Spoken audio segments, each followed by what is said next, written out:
Hello again. For some years now, black actors have been pushed to prominence in almost every film or television series we watch. Even the most die-hard liberal and anti-racist, though, is starting to feel that the dose has perhaps been more than enough, and that there is a need for a little more variety. Other, that is, than every compassionate and thoughtful man being of African ancestry, and every villain, sexist or dunderhead being played by a white man. It is, I think, felt in many quarters that it's time for a change. There are signs this change is actually upon us. It is appearing in the form of fewer jet black actors and more whose skin is of a rather light brown shade. There is talk, for instance, of a Broadway production of The Sound of Music. The name being most mentioned in connection with this project is none other than Rachel Zegler, the coffee-coloured heroine of the recent remake of Snow White.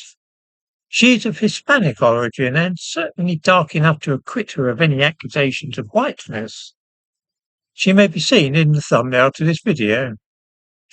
The Sound of Music is, of course, the story of a young woman living in an Austrian convent in 1938, shortly before the Anschluss. It is undeniably true that provincial cities like Salzburg were at that time 100% white European. Even today, the case is very similar. I was in Innsbruck last autumn and can assure viewers that with the exception of a few Somali cab drivers, every single person was exceedingly white. None of the young women looked even remotely like Rachel Zegler. I'm guessing that it is hoped to repeat her runaway success as Snow White, with the Seven Dwarfs replaced by the children of Captain Von Trapp. It would be interesting to see if this can be pulled off. Netflix are, of course, producing dramatized versions of C.S. Lewis's Narnia books, beginning with The Magician's Nephew. This is set in the late 19th century in London, probably the 1890s. There are in the book no characters who are not white. This is one of those perfect opportunities to try out the new trend, that of avoiding the anachronism of inserting black characters into a tale set in Victorian London, and trying instead for somebody with lighter skin, an Indian in fact. The casting call for this adaptation specifies that there will be 3 major child characters, aged between 9 and 12, one of whom is to be Indian. This is intriguing and might be a little less fanciful than if a black child had been specified. There were Indians in Victorian London, Gandhi, for example.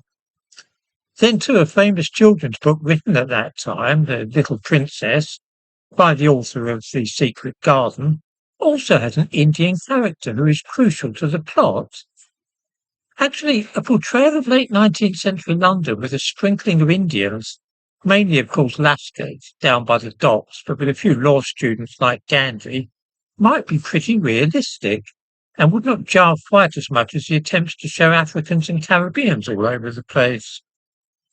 This trend is in its early stages yet, but I find it an interesting one which might possibly be a little more convincing and historically accurate than some of the scenes we have seen of the Victorian metropolis with an ethnic mix reflective of present-day Hackney.